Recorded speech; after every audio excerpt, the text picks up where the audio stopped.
And we are ready to begin. If I can find the button, there we go. Hello, and welcome to another episode of Torn Book Club for the month of May. No, June. June. Sorry, my my timing is all messed up. So I am your host, Josh, aka Saruman, and this month our book was Ray Bradbury's classic, The Martian Chronicles, which I had never read before. This is on the list of books Josh hasn't read but should have at this point, and we've sort of been basing our ba- we've sort of been basing our choices of books of the month for based on that. So we've gotten through a lot of books that I should have read but haven't yet. So I'm excited about that. So I was looking forward to this one because, as many of you know, I am a big fan of sci-fi, and I'm also a fan of Ray Bradbury. And for some reason, this book, let me grab my copy of it right here. For some reason, this book kind of fell between the cracks for me. It might be because it was more of an anthology as opposed to a straight narrative that I didn't really want to read it, but for whatever reason, I hadn't read it until this month, and I gotta say, I freaking loved it. This is it. It's an interesting book to describe, so I'll go through it very briefly. Of course, when I say really briefly, it usually takes about an hour. So, um, this one, as I call it, as it's called, the Martian Chronicles, it definitely is a chronicle. It covers the course of about little under 30 years in, and we got a lot of people in the chat today. Hello, Amy, Arctic, Ava, Eravandi, I Stole the One Ring, Temple, and an anonymous person. Hello, everybody. So, yeah, this covers a period of time that lasts roughly a little under 30 years, and it's really all about the colonization of Mars, but in a very strangely fantastical sort of way. I would actually sort of liken a lot of these stories to almost something from the Twilight Zone, where there's just like something a little bizarre, possibly supernatural going on there. Um, so, we'll. I'm going to have to go through the table of contents just to sort of get an idea of the plot line. I'm not going to go through every single story individually because uh, there are a lot. um, I'll just sort of go over the broad strokes of what this covers. It begins with the first expedition missions to Mars, and you can already kind of tell, like right from the get go, that this is not a hard science based story, because on Mars there are people living there. There's thriving societies. The air is thin but breathable for humans.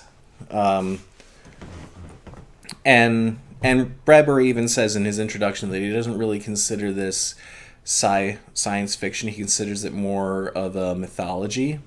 And I would have to agree. It has a very mythological sort of feel to it. Um, but okay, the broad strokes of the story is it begins with the expedition, with the exploratory missions to Mars, and for the first few, everybody who goes to Mars dies and never comes back, and we sort of see the the bizarre circumstances surrounding that. The first one being the commander of the first mission, for some reason, develops a sort of telepathic bond with a Martian woman, and it comes to her, and it's told mostly from the Martian's perspective, and she's seeing this person, this human, or this being that doesn't look anything like them, and she has these dreams, and Aravandi's asking, what dates did your book have in it? I noticed mine was set in 2030, but my mom's copy was saying it was 1990 something. Yeah, mine covers, let me go to the chapters here because it actually lists the dates. It starts in January 2030 and goes to October 2057. So, yeah, I'm guessing there was a date shift at some point. Because this was written in the 50s or the 60s. So back then, the 1990s sort of felt like a very distant time in the future. And so I guess at some point, Bradbury updated it. So now we have, like, we still got roughly about 14 more years before we're in the Martian Chronicles again. But it really doesn't matter too much because you can sort of tell right from the get-go that this is a very fantastical story and not really grounded in science. And so, excuse me. So the first story has to do with this telepathic bond that this Martian woman is sharing with the commander of this Earth mission to Mars. And it comes to her in the form of dreams, and she begins describing these to her husband, and they are in a very loveless marriage, and he begins to he deduces that these dreams are somehow real, and he gets very jealous. And so when the expedition finally lands, he actually goes out to it and kills everybody on the mission before they have a chance to make contact with anybody. So that ends that first mission. The next one starts off very humorous and gets very tragic, with the second expedition coming to Mars. They go to the house of a Martian, and they go to the house of a Martian, and the Martians just can't be bothered with these humans. And so they're like, oh, go talk to that guy over there. And the commander is like, but we just traveled 60 million miles. Can't we at least get a high five or something? And nobody wants to deal with them. Everybody keeps pushing them off to somebody else until finally they meet a guy who says, oh, you're from Earth. Okay, well, here, fill out all this paperwork. And they're like, wait, you've had visitors before? And they're like, oh, yeah, we get tons of visitors from different planets. Just fill out this form, and we'll get you all set up.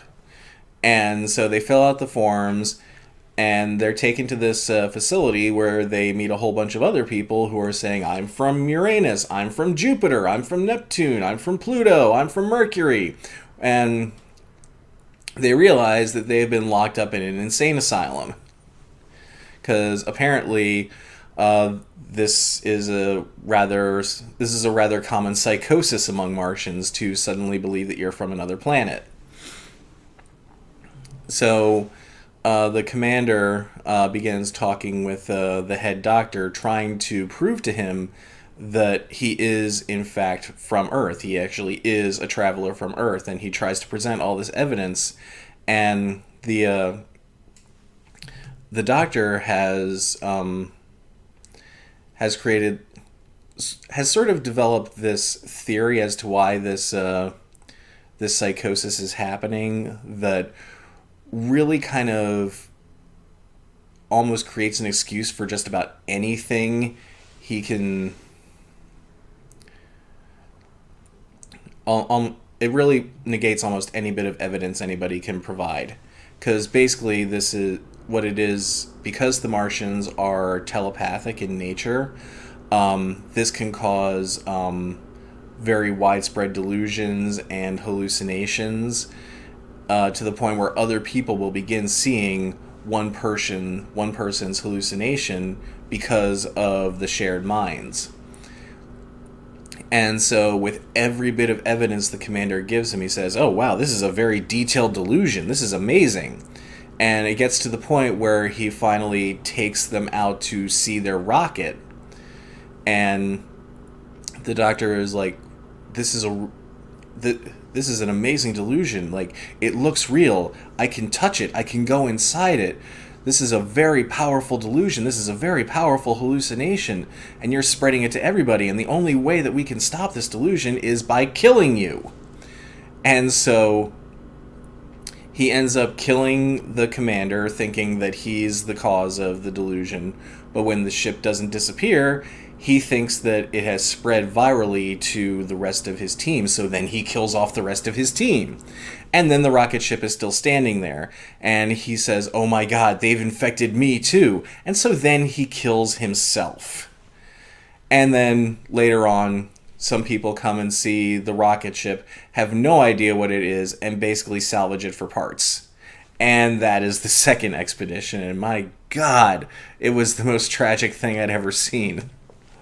Well, I can't say the most tragic, but it was really freaking tragic. It was very ironic tragedy. Then we have the third expedition, where basically the expedition comes, and they are set up in a town that is basically sort of like staged to look like their old hometowns. People look like all their dead relatives, and they start to believe that when you die, you go to Mars instead of to heaven. And so everybody sort of gets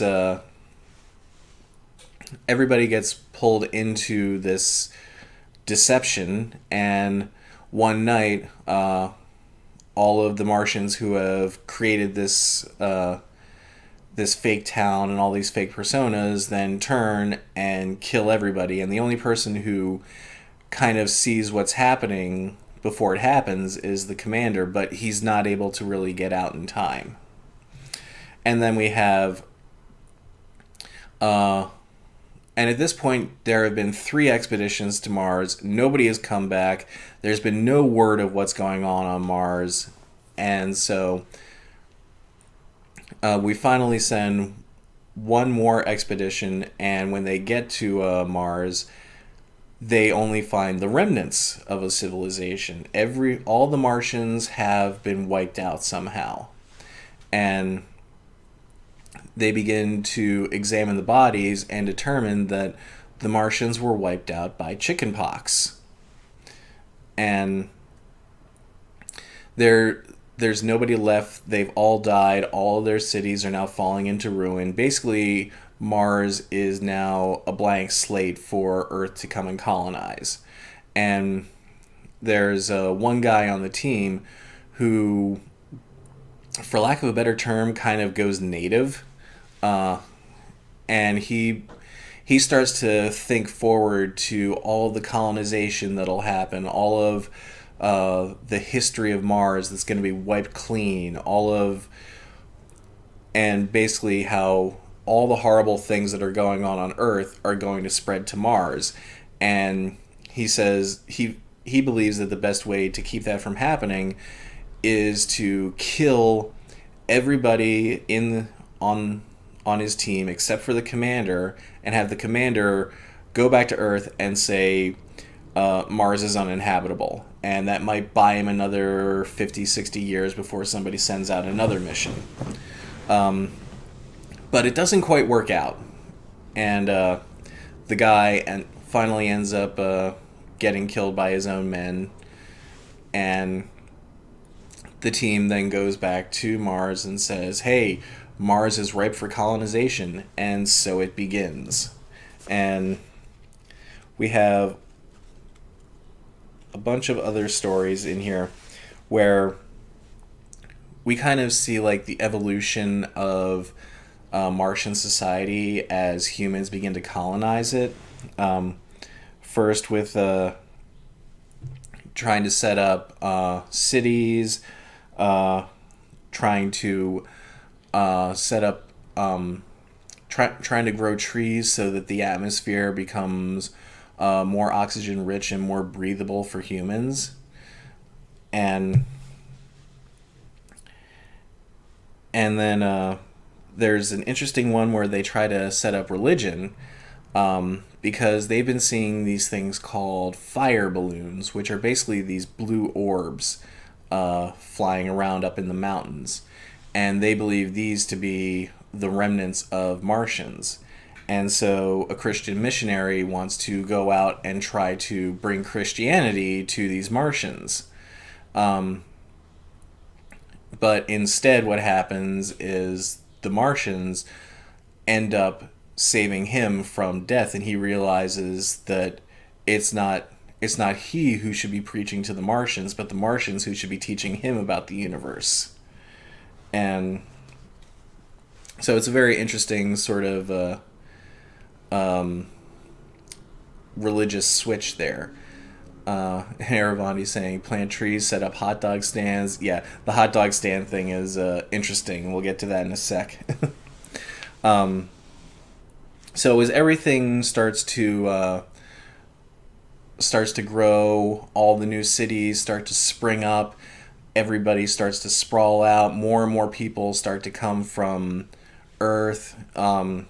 We have this really amazing story, which I want to talk about, called Usher 2. It's probably about halfway through the book. About this man who basically sets up a murder house based on the works of Edgar Allan Poe. And he's doing this specifically to keep a certain political movement that happened on Earth from reaching Mars. Back on Earth,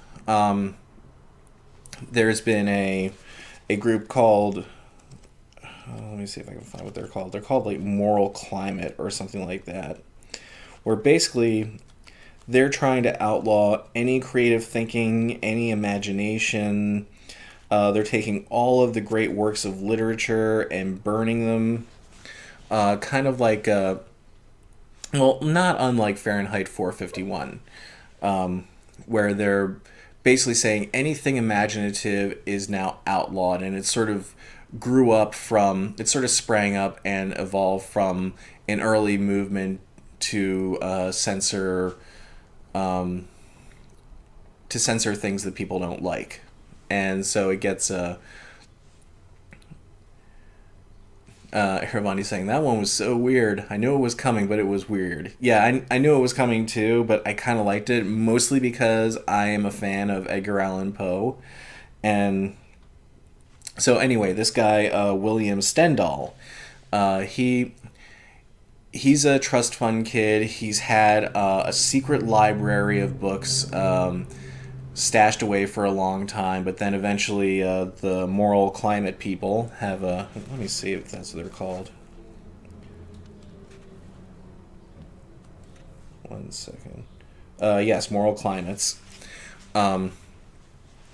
They discovered the library and burned it, and so he used his millions to go to Mars and have this custom-built house based on the works of Edgar Allan Poe. So, of course, he creates the House of Usher. And inside, it's got all sorts of weird traps and animatronics and strange and weird sights and all that stuff. And he uses it to first murder the first investigator for Moral Climates. And then sets up a robot replacement to go back to the Moral Climate's headquarters and say, "Oh no, nothing wrong here. Everything's fine." And then all the other heads of Moral Climates then are invited to his house for a dinner party, where he then begins systematically killing off every member of the heads of Moral Climates and replacing them with robots. And each one of them is based off of the works of Edgar Allan Poe, each one of the murders. Like you have You have the pit and the pendulum happening. You have the black cat where somebody is pulled up a chimney. Um, you've got he has a cohort named Pikes, who is sort of a Lon Chaney type of guy who is really good at disguising himself, and he's dressed up as the Mask of the Red Death. And so one by one, he begins to kill them all off until finally there's one guy left, and he takes him down into the crypt where he then begins to reenact the Cask of Amontillado, where he chains the guy to a wall and then bricks him in while he's still alive, and really like sort of does like the sociopathic serial killer thing where he says, "Now say the line from the story," which is for the Montresor, for the love of God. And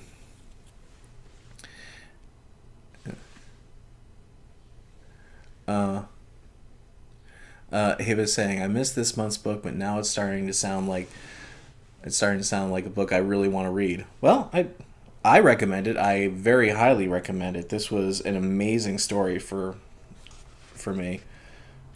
And so it basically ends with him killing everybody, replacing them with robots, and then him and Pikes leaving the house, where they reenact the end of the fall of the House of Usher, where the house pretty much implodes and gets sucked in by the earth.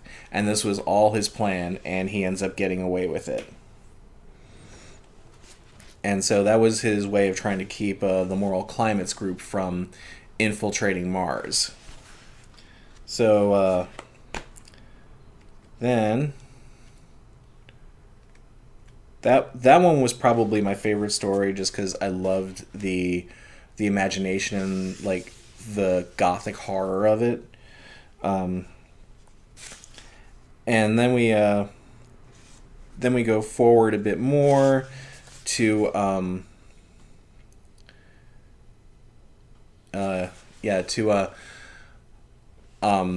the last stage of the colonization, where all the people who are not really the workers, basically just tourists, and everybody like Earth tourists are now coming, resettling their lives, and building a new life for themselves on Mars. It was saying almost anything with an Edgar Allan Poe theme is worth reading. Absolutely, totally agree.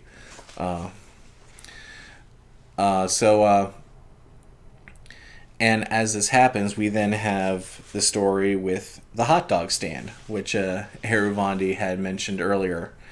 This is a story centering on one of the survivors from the expedition mission from a while ago that were attempted to be killed by the guy who went native and wanted to keep them from giving Earth the okay to colonize. And he has now left the military, and he's ready to set up a business for himself on Mars, and what he wants to set up is a hot dog stand. Now, he's been he's a very paranoid person, so he wants to stay away from civilization. He also doesn't, because of his experience with his mission, he's very paranoid about Martians coming back. And so as he's doing this, as he's setting up his hot dog stand, which he is ridiculously proud of, he is so gung-ho for providing Mars with hot dogs, it's a little weird. Like I've never seen a character so passionate about hot dogs. But this is his business, and he wants to have a really good business. He wants to have a big, thriving business. And so as he's setting it up, he suddenly sees Martians coming to talk to him. and this makes him very nervous, so he begins to run away from them. He takes his wife, and he starts killing the Martians who are coming to him because he's just so scared of them, until finally they overpower him and say, listen, we are not here to kill you. We're not here to hurt you. We're actually here to give you the land grant to half of Mars.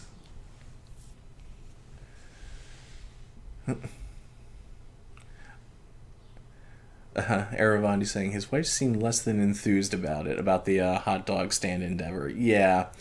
And Temple saying he sounds like the boy I work with whose favorite dinner is hot dogs and macaroni and cheese. Yeah, I sort of feel like if you're over the age of 10 and still that passionate about hot dogs, yeah, something might be... you might need to have a talk. uh, but the Martians give him this land grant to half of Mars, basically he is now like the largest landowner on Mars, and he gets home and he's so thrilled with this, only to have the ironic rug pulled out, the ironic ending where the rug gets pulled out from under him, which is nuclear war has broken out on Earth. And Earth is now calling back every human on Mars to join in the fight or to repopulate after the nuclear holocaust. And so now he is a huge landowner on a planet with nobody on it. And so then we get into the fairly post-apocalyptic part of the story where things get really sad really fast.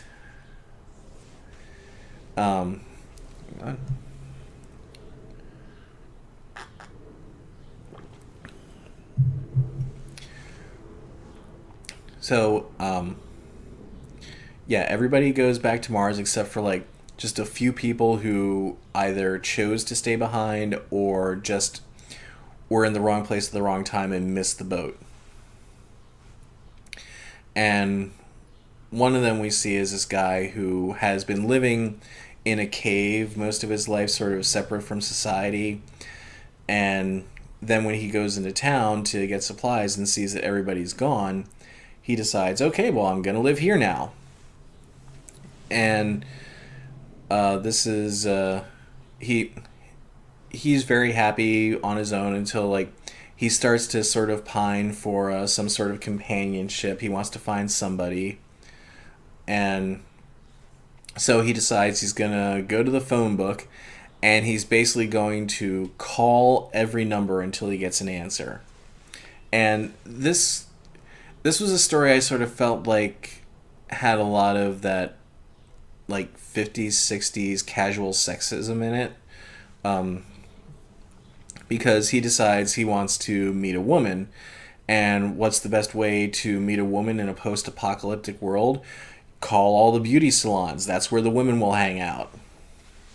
And so he does that, and wouldn't you know it, he ends up talking to somebody. He ends up talking to a woman, and she's in a beauty salon in this town hundreds of miles away.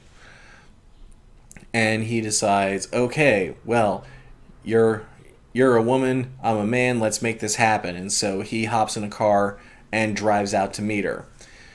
And when he gets to the town, she's not there. She's gotten in a car and she's driven back to his town to meet him. So he gets into his car again and just hopes to God that the same thing won't happen again. So he goes back. So he drives back to his old town where he meets her, and then we have this very awkward scenario. Yeah, Haravandi's saying that story had me kind of eye roll. Yeah, me too.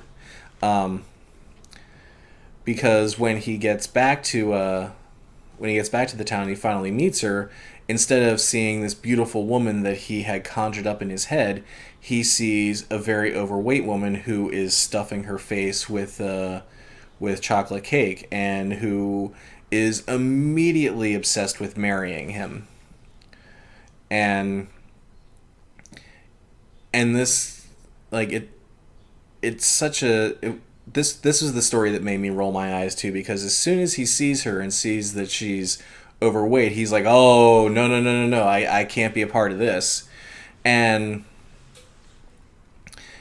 I mean, like, she was the kind of character where you can sort of feel like she probably had a few screws loose anyway, but he decides, I don't want any part of this. He hops in his car and drives off into the desert, and decides to be alone for the rest of his life, and he's not going to meet anybody ever again.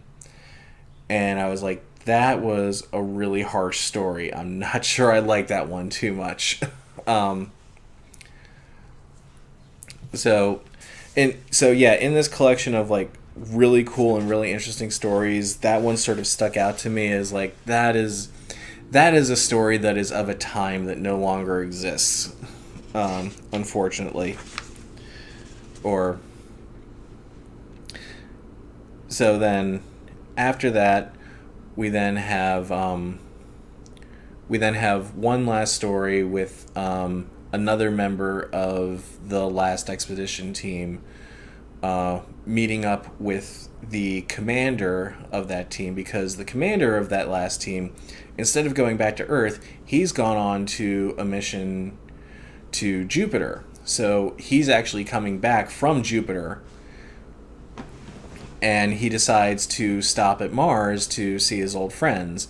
And he sees that his friend, this guy who was a friend of his, is one of the few people left on Mars, and that most people have gone back to Earth, and nuclear war has ensued, and he hasn't heard anything since then.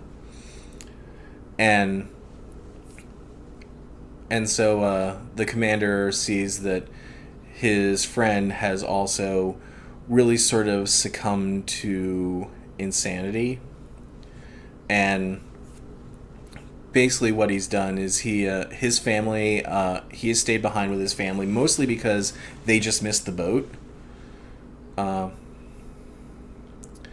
Temple saying, certainly people still have attitudes like that, but it's not generally considered acceptable. Talking about the last story, yeah, I agree. It does still exist. It is frowned upon more today, so at least there is that. So yeah, this guy who had basically was accidentally stranded with his family on Mars. His family all died, and so what he did was he created robot replicas of his family and began to live his life with them. And he got much older, and they stayed the same age, but this robot family over these years have actually come to love him. And when this guy finally sees his commander again and sees that there is a chance to finally go home, he's very excited. He excites himself to the point where he basically dies. And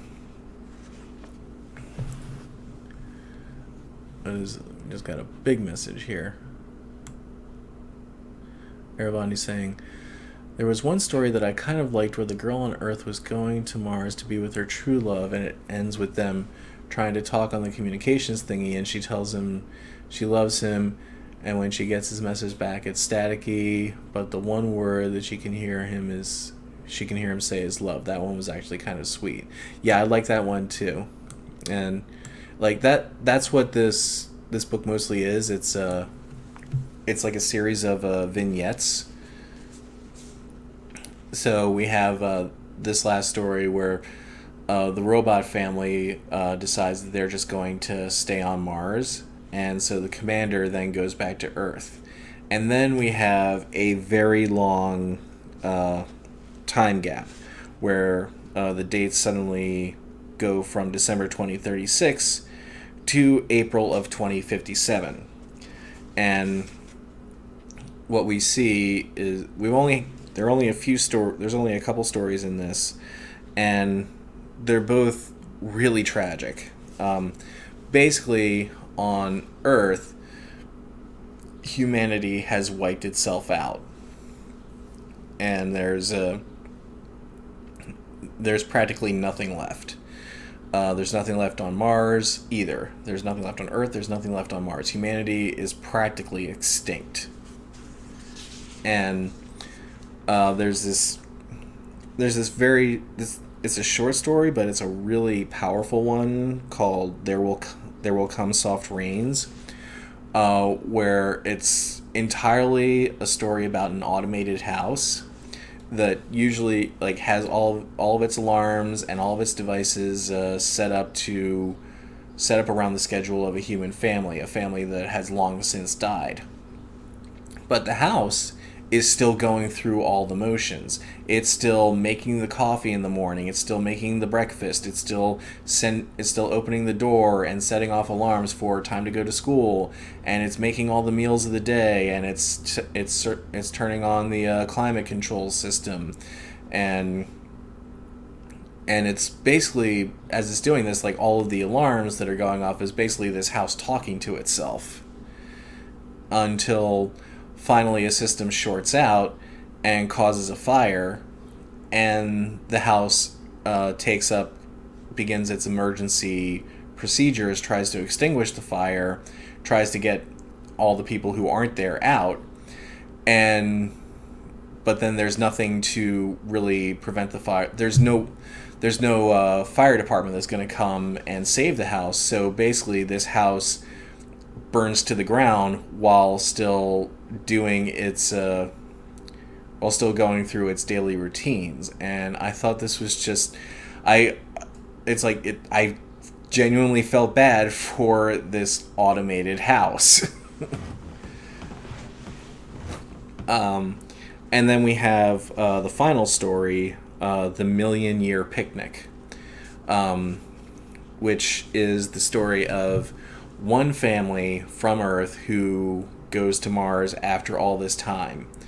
And it's the father used to be some big political player. He used to be a governor or something like that.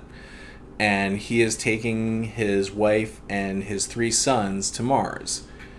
And it's there, you sort of have this almost like a requiem for the human race, as he takes all of these important documents that were sort of the backbone of human civilization and begins burning them one by one. And he had he had this special rocket that he had kept as a last resort, just in case the worst happened, that he could get his family off of Earth. And he had an arrangement with another friend of his who had 3 daughters. And so they go to Mars, and the kids are very excited because they think that this is a family vacation. They think this is a picnic. And so the father has made this arrangement with this other family with 3 daughters, and they're going to come to Mars too. So they're basically just waiting for that. And it ends with this really sad scene where or it's sad and kind of hopeful at the same time, where the kids ask the dad, "Well, where are the Martians? Can we see the Martians?" And the father says, "Oh yeah, I can show you the Martians right now. Come, follow me." And he takes them to a river and has them look at their reflections in the river, and he says, "Those are the Martians now. You are the Martians. And you're going to start up a new society." And that's when he kind of lays out what actually happened, that humanity has destroyed itself, and these kids are going to hopefully be able to start something new on Mars. And that's where the story ends. It's not a very happy ending, but I really loved this. It is a chronicle, and a lot of sci-fi from this time period seems to be about this sort of rise and fall of humanity. Like you see, like last year, Childhood's End was very much the same. We had humanity going into this golden age, and then eventually being reduced to very little as it evolves into something else. And I sort of felt like Childhood's End had a more hopeful ending because as a large portion of humanity was dying off, there was still another portion of it that was going to evolve and become part of something greater than humanity has ever been or could ever be. And the Martian Chronicles sort of ends with the downfall of humanity and this kind of hope that maybe we can salvage something out of it at the very end. And there are lots of stories like that. Childhood's End is like that. Foundation is like that. And it's this very... It's a chronicle that goes over lots and lots of time to sort of demonstrate the rise and fall of society. And I thought that it was really interesting. I thought it was very imaginative, highly creative. I thought that just the fact that it's told in the form of all these short stories and vignettes and like sort of slice of life, like you're kind of given a window into this history, but you're not really a part of it. You're not like an active viewer in it. You're just sort of like if you were reading like a straight narrative, like you would feel like there is something like you would have characters you could follow throughout the course, and this you don't really have. Like you have some characters who show up in the beginning and then show up again towards the end. Temple saying, one of the things I like about Bradbury is how he explores ethical concepts. He doesn't always end things positively and ends up creating almost modern fables or morality tales. And yeah, that's absolutely true. Aravandi saying, I think Bradbury wrote some episodes of Star Trek. I don't know if Bradbury did. I know that there are many other sci-fi authors of his generation who did, like Harlan Ellison and David Gerald and people like that. I don't know if Ray Bradbury did, though. I kind of wish Suzanne was here because she would know better than I if that's the case. I don't believe so, but don't quote me on that.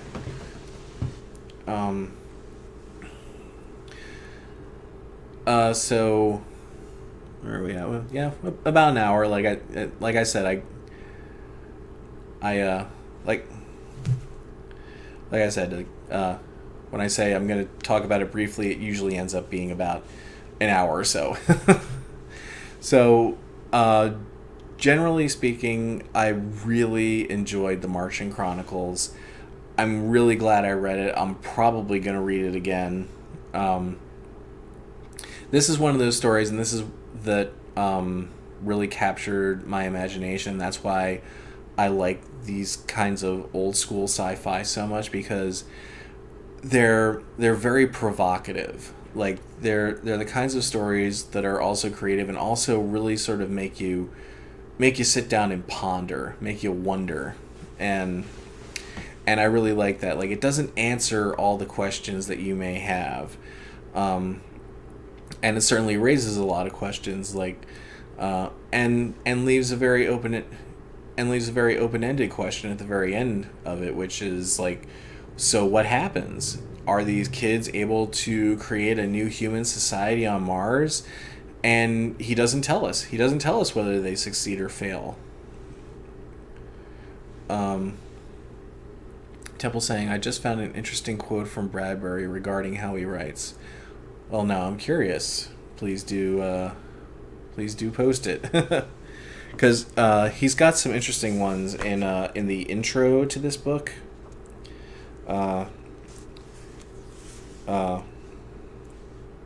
the first one is, it actually opens with the line, "Don't tell me what I'm doing. I don't want to know," which is, yeah. Ooh. Yeah. Let's see if I can. Temple posted a big one here. "First of all, I don't write science fiction. I've only done one science fiction book, and that's Fahrenheit 451, based on reality. It was named so to represent the temperature at which paper ignites. Science fiction is a depiction of the real. Fantasy is a depiction of the unreal. So Martian Chronicles is not science fiction, it's fantasy. It couldn't happen. It couldn't happen, you see. It's the reason it's going to be around a long time." And that's a really good point. And he even says as much in the intro to the Martian Chronicles here. He says that he was crafting something mythological. And like, you can really see that. Like, this is a moral tale.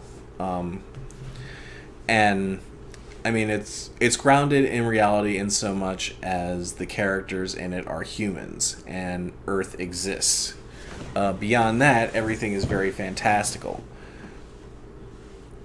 And I really like that about this. Like, there were a lot of really heady concepts in this, like the story with the fire balloons really sort of takes a very long, hard look at the nature of religion and the nature of faith.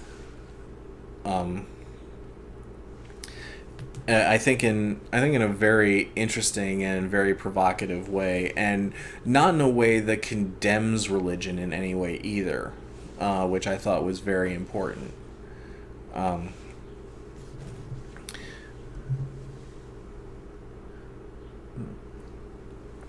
Sorry. And then there's the Usher 2 story, which is really mostly about what happens when you remove imagination and creativity, and almost like how that creativity, no matter how much you try to push it down, it's going to burst forth, sometimes even violently. Temple saying there's so many good quotes from Bradbury on his Wikipedia article. I believe it. Aravandi saying, I definitely felt like Martian Chronicles was fantasy. It didn't feel science fiction-y to me at all. Yeah, I totally agree with you there, Aravandi. It was very fantastical. It's a very fantasy type of story, and I realized that you will find it in the science fiction section, as opposed to like fantasy, or it'll be lumped in with science fiction, probably because Ray Bradbury is a known and famous sci-fi author, as opposed to somebody like J.R.R. Tolkien, who is well known for fantasy books. But I mean, we can sort of get into what makes something sci-fi and what makes something fantasy, and we can discuss that for hours. But I will say, like, I always feel like science fiction is just that. It's a fiction with a science grounding in it, a scientific grounding in it. Whereas fantasy is something that sort of isn't really beholden to those same restrictions as much, and is more willing to sort of let the imagination go and not bog itself down in the details too much. And I don't mean to say it that way, because it makes it sound like it makes it almost sound like science fiction is cumbersome, which it is not, at least not to me. But it's two very different types of concepts. Whereas science fiction is trying to create something imaginative within the constraints of what we know, fantasy is trying to create something outside of those constraints. And and try not to be too beholden to the rules that we already know. Which is why, like, the Martian Chronicles would be more fantasy, whereas The Martian is very much science fiction. It's very hard science fiction.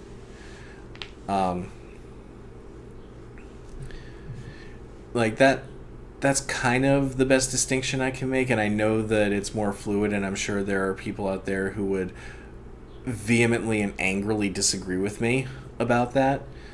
Because we all have our own perspectives on what makes sci-fi, what makes fantasy. But yeah, I would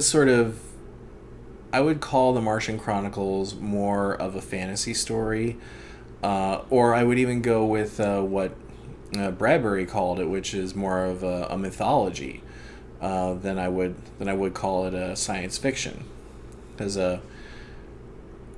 I mean, he's got humanity living in a future where launching rockets to Mars is a fairly common and easy thing to do, where they're just doing it like they're sending an expedition to Mars once every 3 to 6 months or so. Whereas in actuality, from what we now know about what it takes, it would take years to get from Earth to Mars. Or like a year, I think, a little over. But basically, it's like 3 to 6 months between missions. Whereas, like in The Martian, you've got a few years between missions. So that's sort of the I'm rambling. So that's sort of the difference there. And I'm not going to say that one is better than the other, because I genuinely loved both of those books. And that's the other thing, like, not because one is one way and the other is another way, it doesn't make one better than the other, it just makes them different. And yeah, that's really all I have to say about that. So yeah, The Martian Chronicles, loved it, recommend it, thought it was a fantastic story, or collection of stories. There were some that I liked more than others. Usher 2 is still my favorite, and yeah, Ava, if you're a fan of Edgar Allan Poe, definitely check it out. It's a very satisfying read for Poe fans.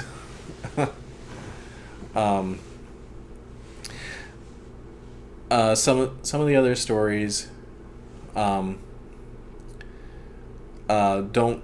fly as well for me. Others are just a paragraph long, but the overall whole of the story I really, really enjoyed and would definitely read it again. So that brings us to what's on the table for next month. Well, here's the fun thing. Our book of the month for July is going to be something that we've talked about doing for a while, and it's something that a lot of people have requested that I do for a while. And I figured now was the time, because July is also the month for San Diego Comic-Con. We will be finally reading our first comic book for our book of the month. And what is that comic book, you ask? Well, it's going to be none other than a Batman story. It is The Killing Joke. This is a story that was written by Alan Moore, illustrated by Brian Bolland. I hope I'm pronouncing that right. It's a very dark story. It's a short read. It's not a very long book. Like, I've got it right here. Yeah, not very thick. You can get through it fast, and I decided to choose that one because it's one that I haven't read yet. And it's also going to be coming out in animated form fairly soon. So I thought that would be a nice choice. The other one, I was going back and forth between this and Watchmen, which is another book that I would love to cover at some point. But we'll do that. We'll do that another time. But I decided ultimately to do the Killing Joke. Maybe we can convince Jan to come back now that we're officially doing an actual Batman story. Aravandi's saying, I don't like the Joker. He's creepy. Yeah, he's a. The Joker is definitely creepy, and if you're generally creeped out by the Joker, this story is the Joker at his darkest. At least that's how I understand it. Like I said, I haven't read it. I picked it up, but I haven't actually read it yet. Ava's saying, never read Batman. Well, this is a. I don't know if this is like a great first read for Batman, but I mean, if you know enough of the concepts of Batman, like if you know who Batman is, you know who the Joker is, if you know who Batgirl is, Commissioner Gordon, those characters, you should be okay.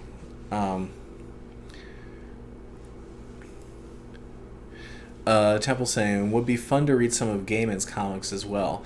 And actually, like, I was just discussing this with Eve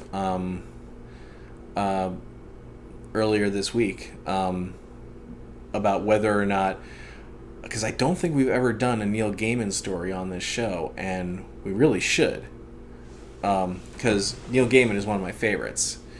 And so I've got some ideas. We'll probably be doing a Neil Gaiman story, a Neil Gaiman book before the end of the year. So you have that to look forward to. And so, yeah, that kind of brings us to the end of this episode. Just some... let me just look at the calendar and determine when the next discussion will be. We will do it on July 31st, which is the weekend after Comic-Con. So this will be our last episode before Comic-Con. So anybody who is going to Comic-Con this year, I will be there for our One Ring panel, which we do every year. Discussing Tolkien fandom beyond Jackson. And on this panel this year, I will be moderating it, and the panel will be myself, Cliff Broadway from Torn Tuesday, and Keely and Feely from Happy Hobbit. I don't know if we'll be recording the panel, but it'll be nice to have a panel with all those people, and also Alessar, who runs our Collecting the Precious column on the One Ring, will be on the panel with us. I almost forgot about him. So yeah, it's gonna be it should be a good panel. I'm looking forward to that. It's the only day I'm going to Comic-Con because I can't stand to be in that place for longer than 24 hours now. It's just too packed. So that'll be Comic-Con. And another thing that I wanted to talk to you about briefly is that next week, I've entered into an audio narration contest called Evil Idol. Now, this isn't going to affect anything on this show. This show's still gonna do what it does. But I am going to be participating in this competition on YouTube for horror audio narration. It's being run by a channel called Chilling Tales for Dark Nights. And the first round is going right now. My entry goes up on July 3rd, which I believe is next Sunday. Yes, next Sunday. So a week from today, my entry in this contest will be going up, and I would love for all of you who are fans of this show to check it out. Give it a thumbs up vote, because that's what counts as votes to get me into the next round, and I'd love your help and support on this. So when it goes up, I'll be posting I'll be posting that entry on our Facebook and on our Twitter so that you can all go to it and you can all vote for it and leave a comment or something just to wish me luck, because it's a lot of fun, and I'm sort of going out of my comfort zone on this because I don't have a lot of confidence when it comes to narration. Even though I've done it several times on this show, I've always been very hesitant to do it in a much wider audience, which this channel, Chilling Tales, definitely has. So it's my narration going out to a much wider audience. So I am nervous about it. So I would love your support. So I'll be letting everybody know about that when it goes up. And also for next month, since Torn Tuesday is now broadcasting on Facebook and on YouTube, I'm going to see about doing that for this show as well, so that you will have live feeds, not just on the One Ring Live or the Ustream channel. You'll also have a live feed on YouTube and the live feed on Facebook. And I'm going to try to coordinate how all that works and try to get it so that I can see all the different chat windows and respond to everybody. And so you'll have a couple different a couple different ways to access the show, some of which will not have the ads that interrupt every now and then, which I know has been a constant complaint for many of you. It was saying all the best things happen outside your comfort zone. It's very true. It's also terrifying.